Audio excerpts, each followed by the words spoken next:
قرآن کا سب سے بڑا معجزہ ہے لوگوں کی شخصیت کو تبدیل کر دینا۔ یہ انقلاب جو قرآن لے کر آیا کہ جس نے لوگوں کی سوچوں کو بدل دیا۔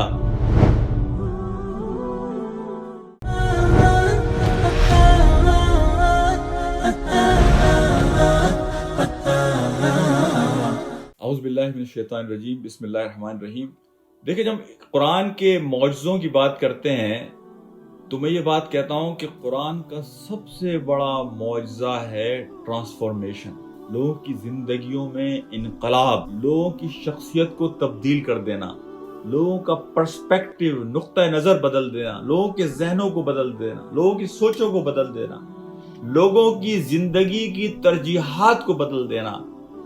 180 ڈگری کی چینج۔ نبی پاک صلی اللہ علیہ وسلم نے 23 سال کے کم عرصے میں اس قوم کو جو جہالت اور گراوٹ کی انتہاؤں کو پہنچی ہوئی تھی، وہ قوم کے جو اپنی بچیوں کو زندہ دفن کر دیتی تھی، وہ قوم کے جو چھوٹی چھوٹی چیزوں پر سینکڑوں سال ایک دوسرے سے جنگ لڑا کرتے تھے، وہ قوم کے جو جنگ و جدال، ڈاکو اور لوٹ مار کرنے میں مشہور تھی،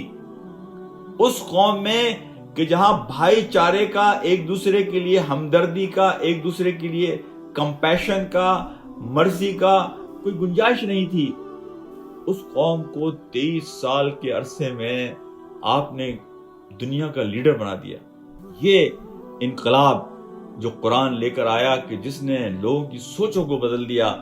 لوگوں کے اندر انقلاب پیدا کر دیا، یہ کتاب آج بھی لوگوں کی زندگیوں میں اسی طرح انقلاب لے کر آتی ہے۔ آج ریورٹ مسلم جو نئے مسلمان ہوتے ہیں، ان کی زندگیوں کو آپ دیکھیں تو بخدا انسان کو صحابہ کا زمانہ یاد آ جاتا ہے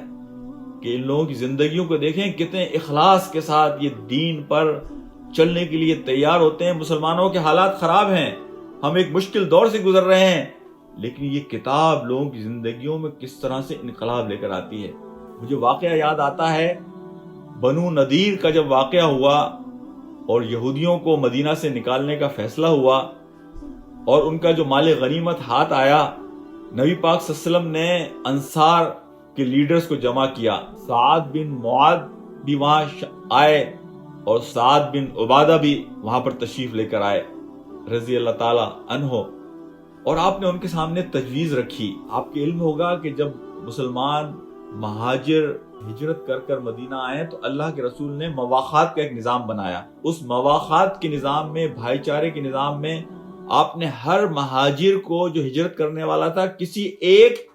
مدینہ کے مسلمان کے ساتھ اٹیچ کر دیا، جوڑ دیا، وہ ان کے کاروبار میں شریک، ان کے ساتھ گھروں میں رہنا۔ نبی پاک صلی اللہ علیہ وسلم نے فرمایا کہ جو مال غنیمت آیا ہے، 2 راستے ہیں۔ ایک راستہ یہ ہے کہ اسے برابر تقسیم کر دیا جائے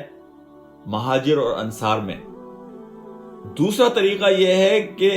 یہ سارا مال مہاجروں کو دے دیا جائے اور وہ جو تمہارے کاروبار میں اور تمہارے گھروں میں شریک ہیں، اس سے انہیں تم فارغ کر دو تاکہ وہ اپنے طور پر اپنی زندگی شروع کر سکیں۔ جواب حضرت سعد بن معاذ اور حضرت سعد بن عبادہ کی طرف سے، انہوں نے کہا کہ اللہ کے رسول، ایک تیسرا راستہ بھی ہے، اور وہ تیسرا راستہ یہ ہے کہ آپ یہ سارا مال بھی مہاجرین کو دے دیں اور وہ پہلے کی طرح ہمارے کاروبار میں اور ہمارے گھروں میں شریک بھی رہیں۔ اللہ کے رسول صلی اللہ علیہ وسلم اس جواب کو سن کر اتنے خوش ہوئے کہ آپ کے چہرے پر خوشی کے آثار نمایاں ہو گئے اور آپ کا چہرہ کھلکھلا اٹھا۔ یہ وہ ٹیم تھی جو آپ نے تیار کی کہ زندگی کا پرسپیکٹیو ہی چینج ہو گیا۔ یہ زندگی کی مال و متاع یہ کوئی مستقل چیز نہیں ہے۔ مستقل چیز تو وہ تعلق ہے جو نبی سے تعلق ہے، جو اپنے بھائی سے تعلق ہے، جو اپنے دین سے تعلق ہے۔ اسی طرح فتح مکہ کے موقع پر جب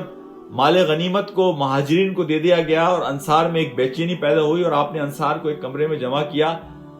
تو آپ نے کہا کہ کیا یہ بہتر نہیں ہے کہ کچھ لوگ یہ مویشی لے کر فارغ کر دیے جائیں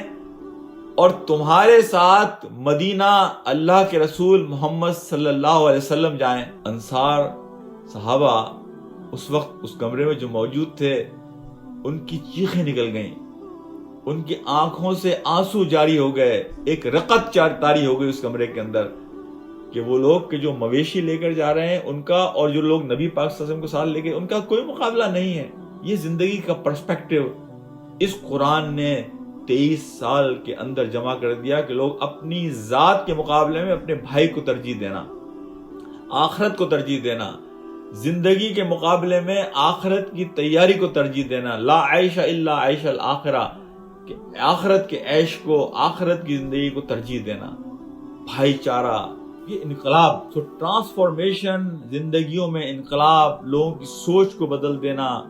لوگوں کے صحیح اور غلط کے پیمانے بدل دینا۔ دیکھیں انسان کے لیے سب سے مشکل کام ہے اپنے مذہب، اپنے کلچر، اپنی پسند ناپسند، اپنی روایات، اپنے ٹریڈیشنز کو چھوڑنا۔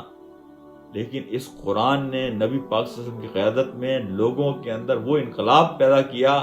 کہ لوگوں نے اپنی روایات کو، اپنے ٹریڈیشنز کو، اپنے کلچر کو، اپنی عادتوں کو، اپنے مذہب کو، سب کچھ کو چھوڑ کر، کشتیاں جلا کر اپنے آپ کو نبی پاک صلی اللہ علیہ وسلم کے حوالے کر دیا۔